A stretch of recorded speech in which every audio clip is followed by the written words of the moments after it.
A mensagem da cruz é a nossa palavra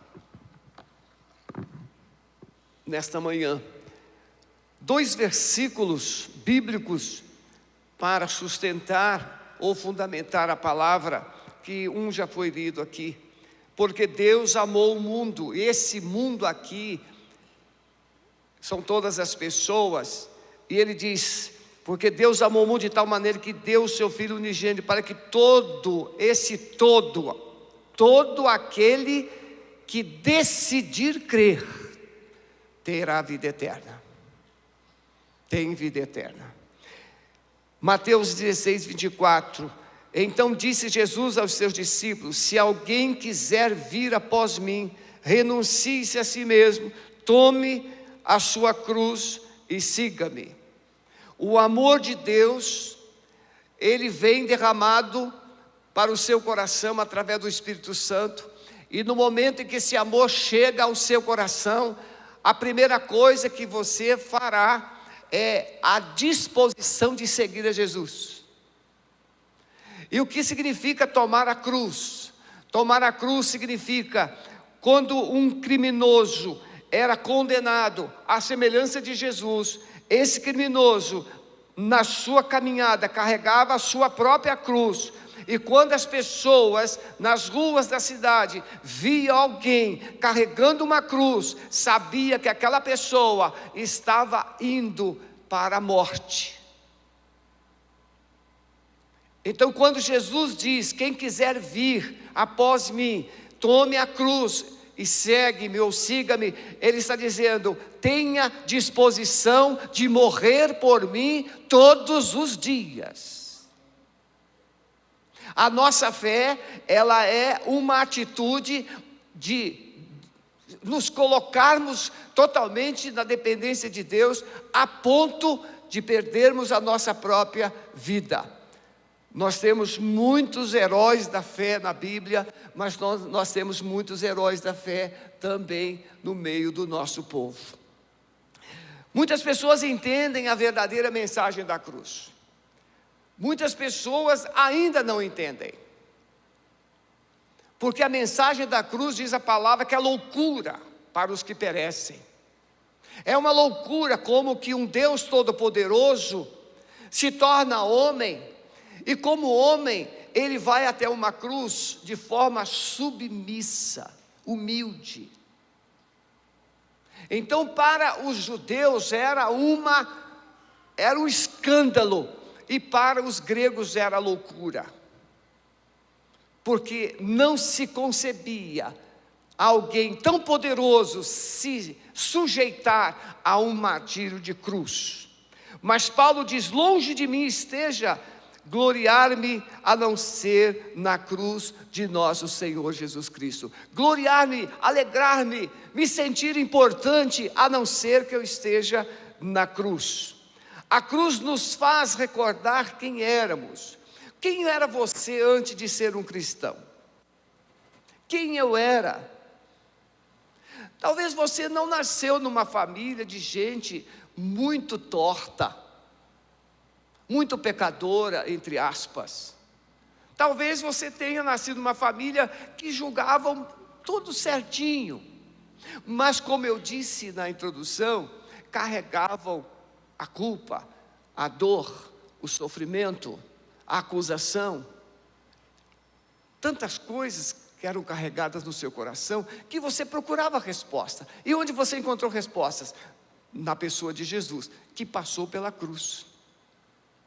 Então, nem todas as pessoas entendem a mensagem da cruz. E a Bíblia então vai dizer que essa mensagem precisa ser pregada, porque ela é o poder de Deus para salvar você. Como explicar um homem pecador, e esse pecador se distingue muitas vezes por aquilo que nós sabemos que ele pratica?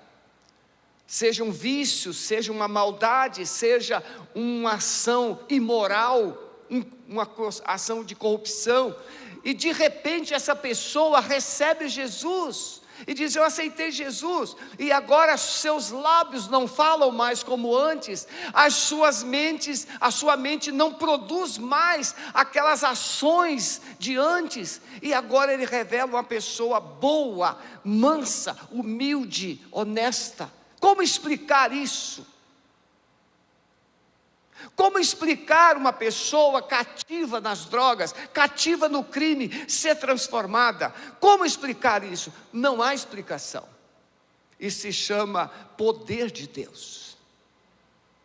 Isso se chama milagre. Isso se chama o amor de Deus. Então a cruz, ela nos faz recordar quem éramos. Eu já disse para vocês aqui, que antes de eu aceitar Jesus, com quase 23 anos, eu era um alcoólatra, eu tinha vários vícios, jogos, eu era muito viciado em jogos de azar, eu devia só uma agiota 10 milhões. O que mudou? Eu aceitei Jesus em um domingo à noite, um culto, e eu fui para casa, eu morava sozinho, eu fui para casa, a minha sala toda decorada com fotografias femininas, eu retirei todas elas, joguei fora. Fui na geladeira, peguei as bebidas, joguei fora.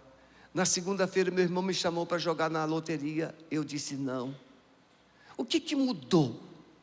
Nós não sabemos explicar, mas podemos mostrar que mudou. O que mais me convenceu que eu havia me convertido foi o meu linguajar. Eu falava muita gíria. Eu tinha um cabelo quase do tamanho do cabelo da pastora Débora. Eu era bem cabeludão. A Sueli se apaixonou pelo meu cabelo. Depois teve que se apaixonar só por mim, porque eu cortei o cabelo. Quando ela chegou e me viu sem aquele cabelo, ela disse: porque a mulher primeiro se apaixona pela aparência. Eu era lindão, depois eu fiquei lindinho. Mas o que mudou? Mudou que algo de dentro não precisava das coisas de fora. A gente discipula, a gente ensina, orienta, mas quando o Espírito Santo entra, um espírito de temor entra na sua mente, e o temor, ele tem uma ação dupla. Temor a Deus, princípio da sabedoria. O temor faz com que você se afaste do mal, e o temor faz com que você se afaste do mal, esquerda, e você honre o bem. Quando eu temo a Deus, eu me afasto do pecado. Quando eu temo a Deus, eu honro a Deus. Deu para entender?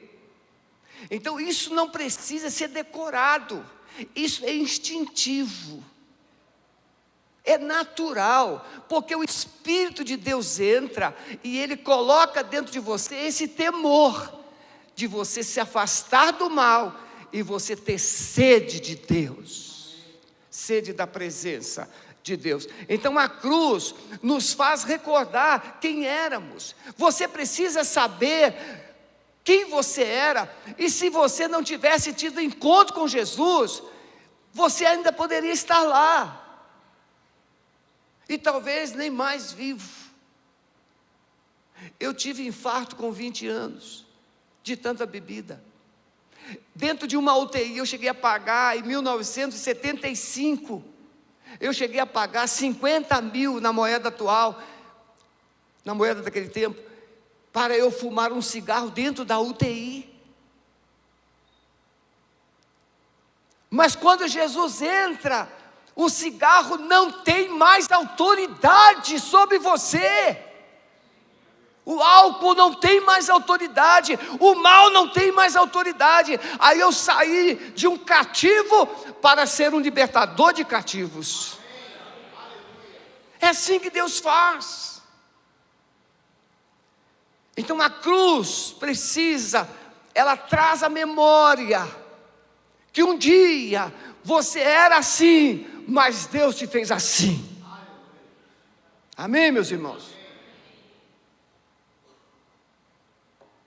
A cruz revela o preço pago por Deus em Cristo, a favor do perdão dos nossos pecados. Nicodemos não entendeu isso. Jesus disse: Nicodemos, você tem que nascer de novo.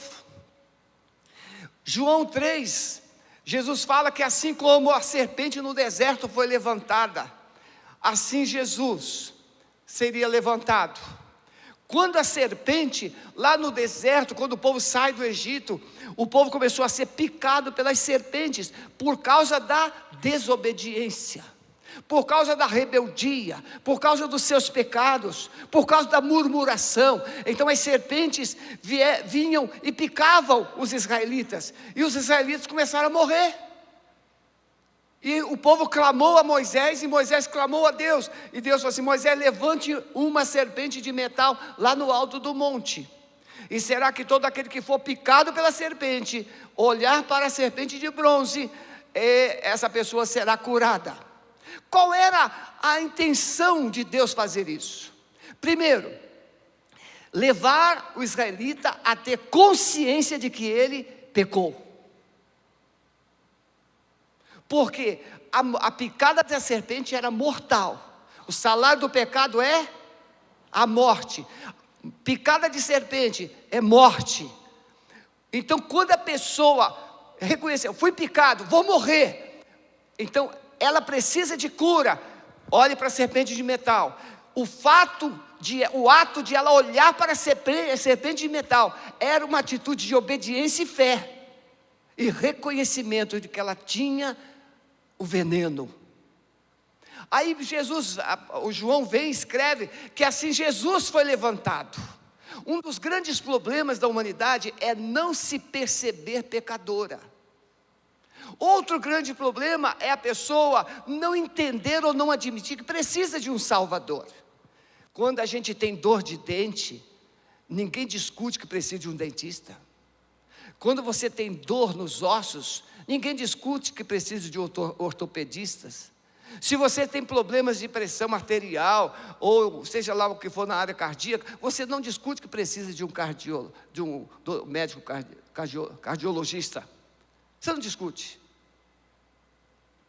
Mas o homem não se percebe que é pecador, porque ele é religioso, porque ele acha que é bom, porque ele acha que está fazendo tudo certo.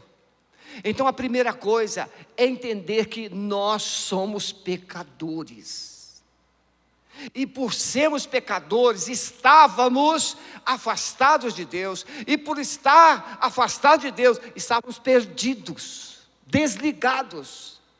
Então João escreve para que todo aquele, Jesus seria levantado, para que todo aquele que nele crê. Então Jesus, tal qual a serpente, aquela serpente de metal, ela não era verdadeira, era só um símbolo, era metal, não era uma serpente de carne. Jesus na cruz também era só um símbolo, porque ele estava substituindo você. Mas se você olhar para Jesus, você vai receber dele a cura através do perdão. Porque ele lá naquela cruz, ele derramou o sangue que é o antídoto do pecado. Então quando você olha para Jesus, você sabe que precisa de um Salvador, e ele sabe que você precisa de perdão, e ele te ama, e ele te perdoa. Então a cruz nos leva a essa realidade, o preço pago. Interessante, irmãos, não havia como homem algum pagar o preço. Paulo diz que ele se fez justiça, e nos reconciliou. Depois eu falo isso novamente. Como você poderia pagar os seus pecados? Você estava morto. Jesus na cruz, a Bíblia diz que ele não imputou a você os seus pecados. Os pecados foram imputados a ele, a Jesus. O termo imputar é colocar na conta. Na cruz, Deus pegou toda a sua dívida, todos os seus pecados, e colocou na conta de Jesus. E Ele pagou. E Jesus pegou toda a justiça dele e colocou na sua conta. E te justificou. Então a sua dívida foi levada por Jesus através da cruz. E a justiça que a lei exigia foi colocada dentro de você, para que você fosse justificado pelo sangue de Jesus. Por isso que você pode ser salvo. A cruz é o maior desafio à razão humana, onde o amor de Deus responde às profundas necessidades do coração do homem perdido, perdoando, libertando, reconciliando. Paulo diz em 2 Coríntios capítulo 5,19, isto é, Deus estava em Cristo reconciliando consigo o mundo, não lhes imputando os seus pecados. Nesta manhã, você pode achar que a sua vida não tem jeito. Nesta manhã, você pode achar que a sua vida, ela já está perdida. Não, você já tentou tudo. Não, tem jeito sim. Nós temos dificuldades de aceitar algumas pessoas como próximas. Não é verdade? Temos ou não temos? Temos algumas dificuldades de aceitar algumas pessoas como íntimas. Mas Jesus, Ele aceitou ser íntimo seu.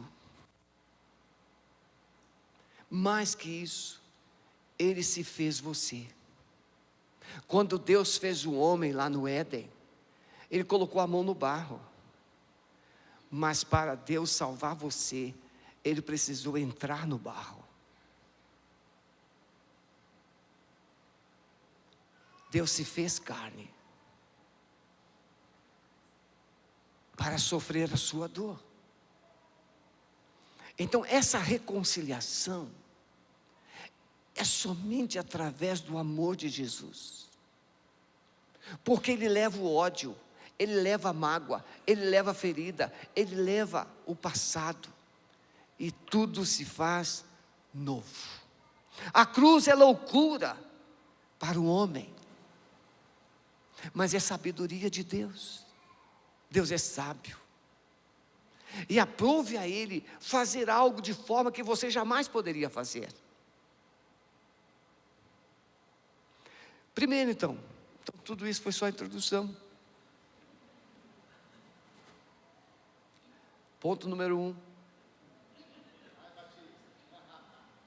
Ser irmão batista tem que ser assim, né? Mas é só para ajudar a compreensão. Não é assim? A mamãe fala assim, vou falar 3 vezes, a terceira vez você tem que ir. 1, 2, não é assim? O sermão também tem assim. Quando eu falar o 3, significa, vem à frente. Para reconhecer toda essa graça de Deus na sua vida. Então o propósito da cruz, Deus não faz nada sem propósito. Por exemplo, quando Deus fez você, Ele fez para um propósito. Um propósito de frutificar, de multiplicar, de glorificá-lo. Quando Deus tira o povo de Israel do Egito, Ele tira para um propósito. Deixa o meu povo ir para me adorar no deserto. Propósito. Se tornar uma nação, um povo santo, uma nação sacerdotal, família de Deus. Deus tinha um propósito. Quando Deus salvou cada um de nós na cruz, Paulo diz em Efésios 2:10, pela graça sois salvos por meio da fé, isso não vem de vós, é dom de Deus, porque somos salvos em Cristo Jesus para as boas obras, as quais Deus de antemão preparou para que andássemos nelas. Então Deus nos salvou para um propósito, fazer as coisas que Ele quer e precisa que sejam feitas. Irmãos, se fosse do jeito de Deus, não haveria uma penitenciária. Nós não precisaríamos de policiais, a não ser para dar direção e endereço. Vocês já imaginaram isso? Encontrar um policial na rua, senhor guarda, por favor, onde é o endereço tal? Pois não senhora, pois não senhor, o endereço segue aqui, tal. Me dá o seu GPS que eu vou colocar para a senhora. Seria assim o policiamento. Mas não, hoje, bilhões são gastos em segurança pública, que não traz segurança. Por quê? Porque a insegurança está dentro do homem, a maldade está dentro do homem, o mal está dentro do homem. Por isso Deus precisou se tornar homem, para expurgar esse mal, matar esse mal. Por isso cantamos a morte da morte. Só na cruz a morte foi vencida, o mal foi vencido, o pecado foi vencido, Satanás foi vencido. Só na cruz. O plano glorioso de Deus, então o propósito da cruz foi amar você, perdoar você, destruir Satanás e os seus pecados.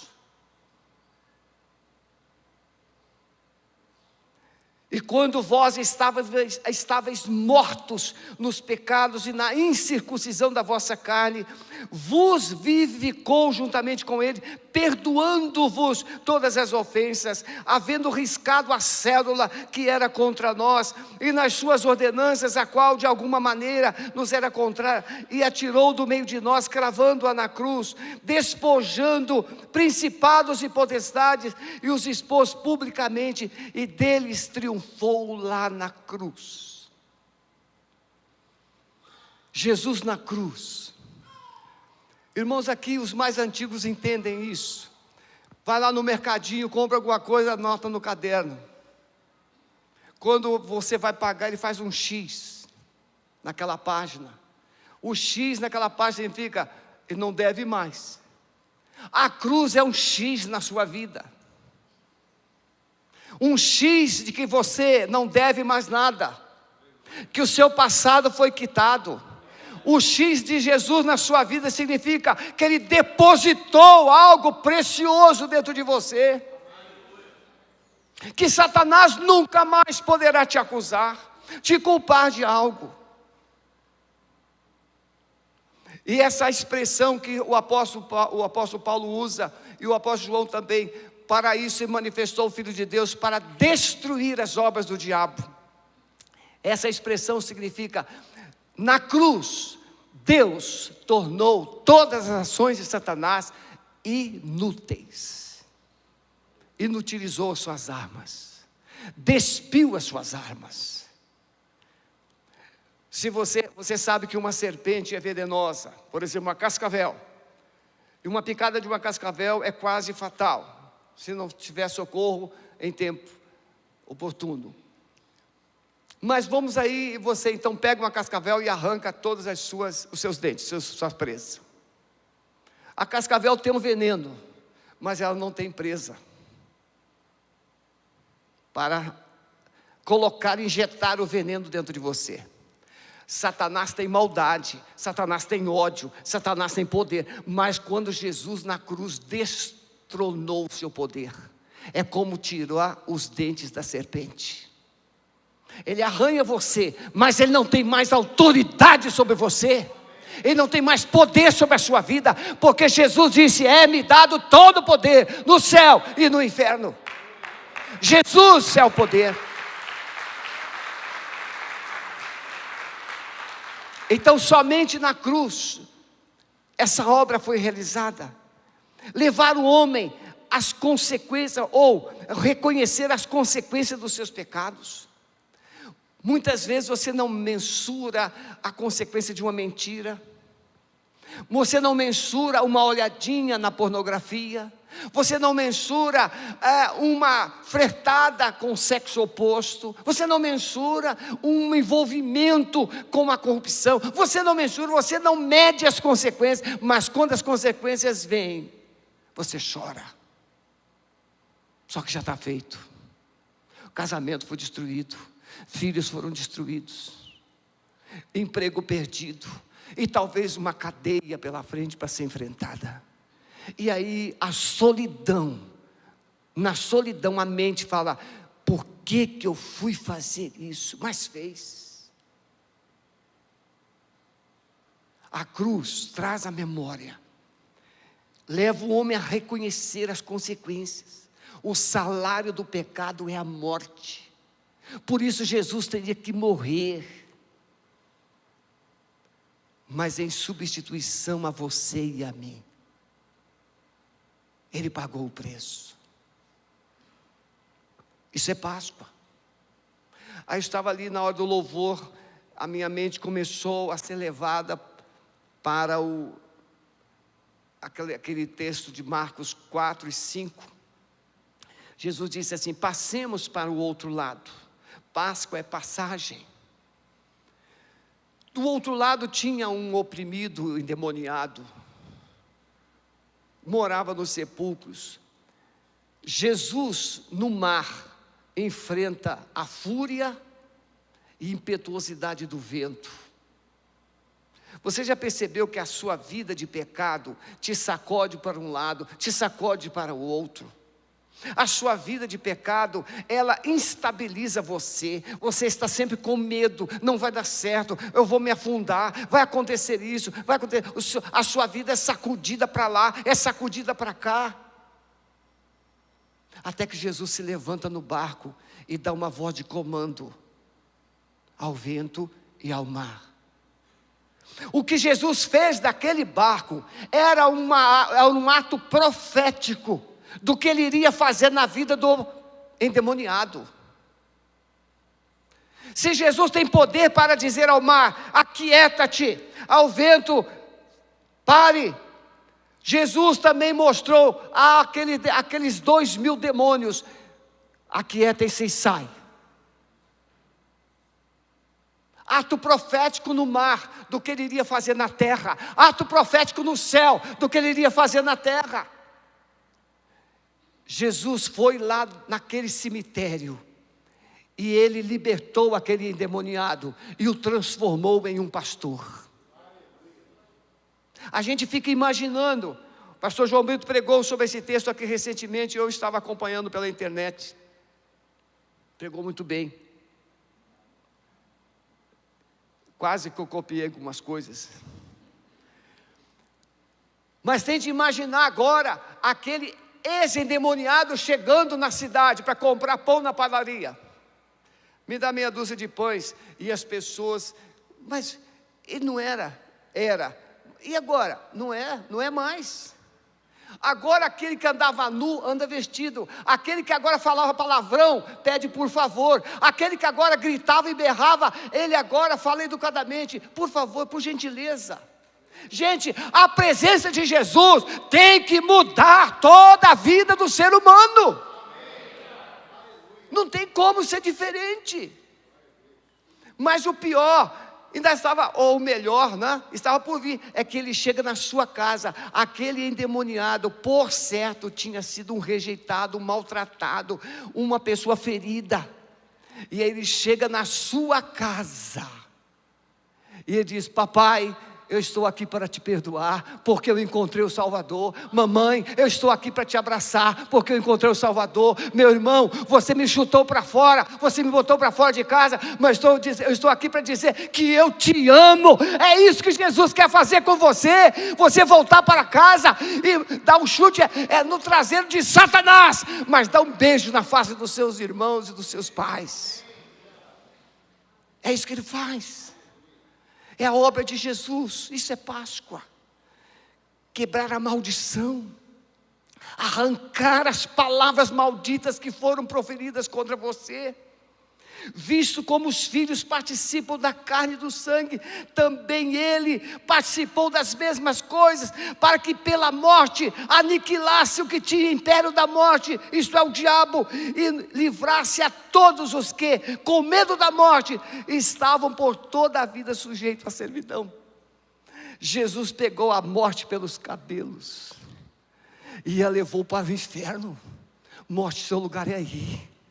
Porque a última coisa que vai ser lançada no inferno vai ser a morte, irmãos. Está lá em Apocalipse. A besta, o falso profeta, a morte, serão todos lançados no lago que age com fogo e enxofre. Jesus pegou a morte e a matou, a venceu. Mas Ele fez isso no seu lugar. A morte não pode. Nós temos um sentimento de receio da forma como a morte pode chegar. Um assalto, um acidente, uma violência. Essas circunstâncias podem nos abalar. Mas a morte propriamente dita, não. Eu estava numa casa de repouso, eu visito toda semana, e aí uma vovozinha de 96 anos, falou assim: pastor, eu canto para elas, a Sueli foi comigo lá essa semana, elas ficam encantadas com a minha voz.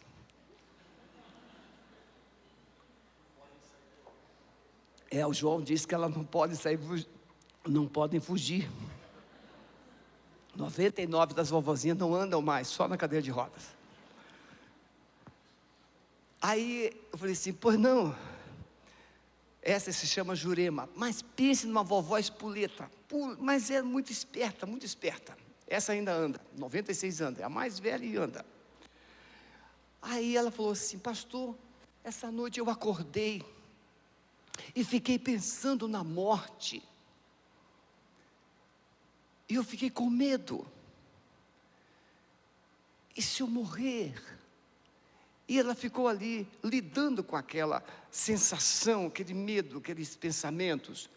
E o que eu faço, pastor? Aí eu falei assim: vou te dar um remédio, você nunca mais vai ter medo da morte. Aí apresentei Jesus para ela, levei ela a repetir a oração de fé, e eu falei assim: olha, sabe o que Jesus fez com a morte? Jesus venceu, e Ele diz que se você crer nele, você passa da morte para a vida, você tem vida eterna. E aí, quando você fechar os seus olhinhos aqui, você vai acordar na sala do Pai Celestial, para viver para sempre. Ela deu um belo sorriso e disse: não estou mais com medo, pastor. Irmãos, eu amo ir lá, a Sueli sabe que eu gosto de ir lá. Tem semana que eu não gosto não, porque eu estou querendo fazer outras coisas, mas eu gosto de ir lá porque eu me humanizo. Eu me humanizo. Eu vejo como o ser humano está descartando pessoas. Tem uma outra vovozinha que chegou lá agora recente, cega e com câncer. Eu sou muito rico. Aí eu cheguei perto dela e falei assim: eu posso cantar uma poesia para a senhora? Ela disse: quem é você? Eu falei assim: eu sou o pastor. Sim, pode. Aí cantei: se passa mais dor, se me deres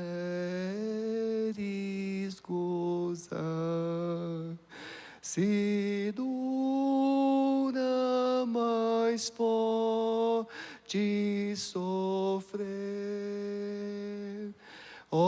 seja o que for, tu me fazes saber que feliz com Jesus sempre sou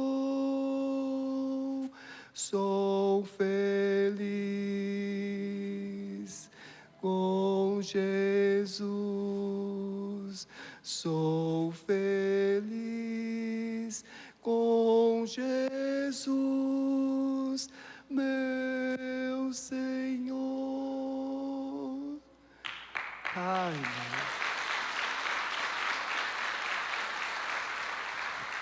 ela, com os olhos fechados, ela deu um sorriso.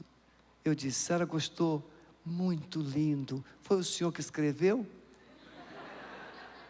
Eu disse: não, eu aprendi, é do cantor cristão. Uma gotinha de água, para quem está no deserto, é um banquete. Uma gotinha de água.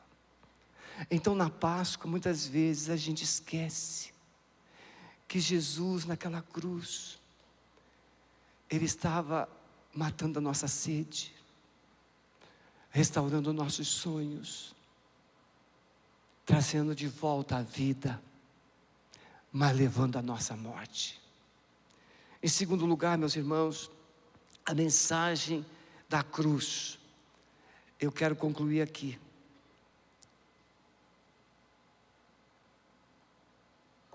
A mensagem da cruz é uma mensagem de amor e perdão.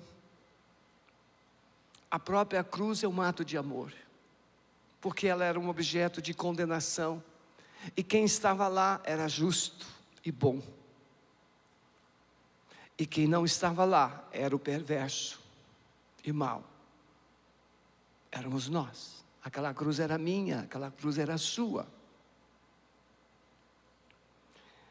Jesus disse na cruz: Pai, perdoa-lhes, porque não sabem o que fazem.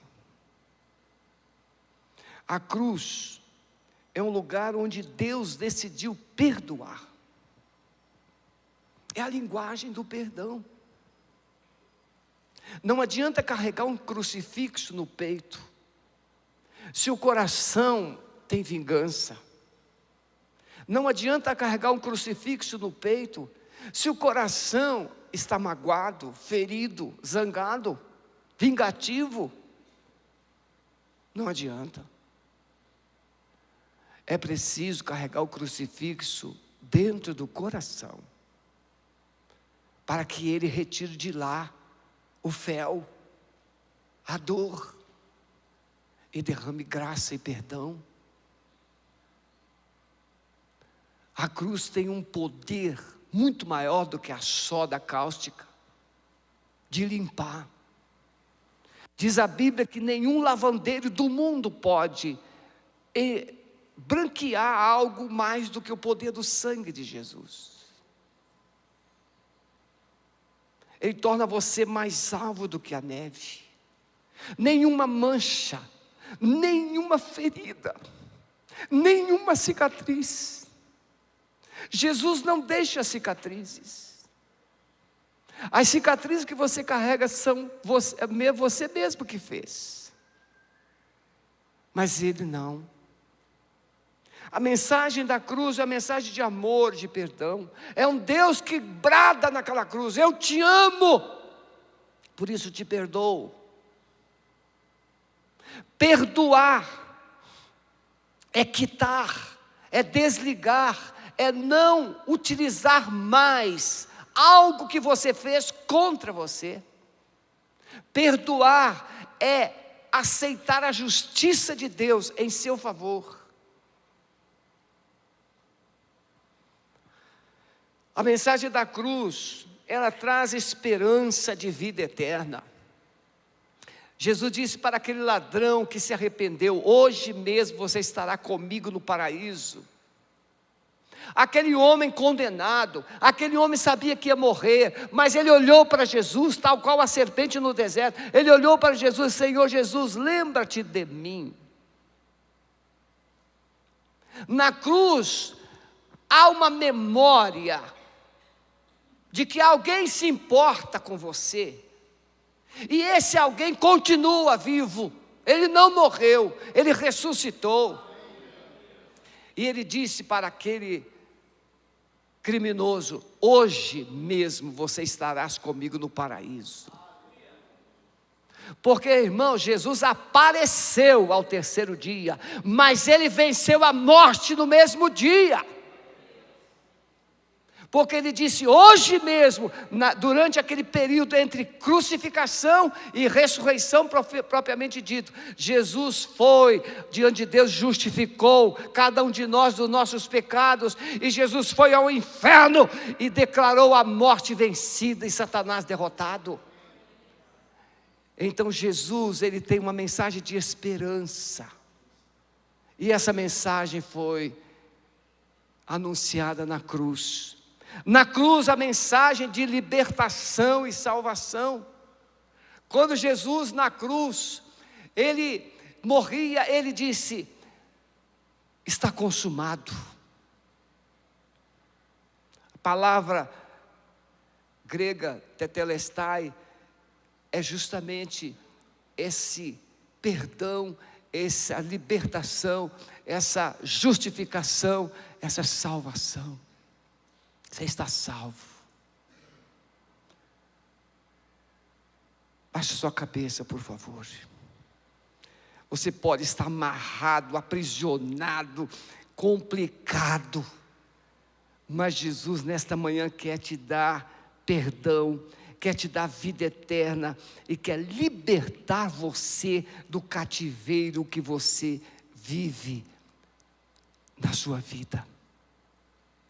A cruz é o ponto de encontro. Me vê um guardanapo, por favor. A cruz é o ponto de encontro.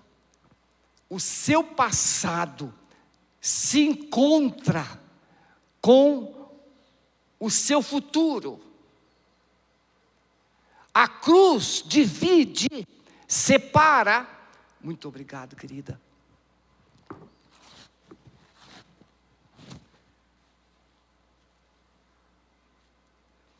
A cruz separa passado e futuro.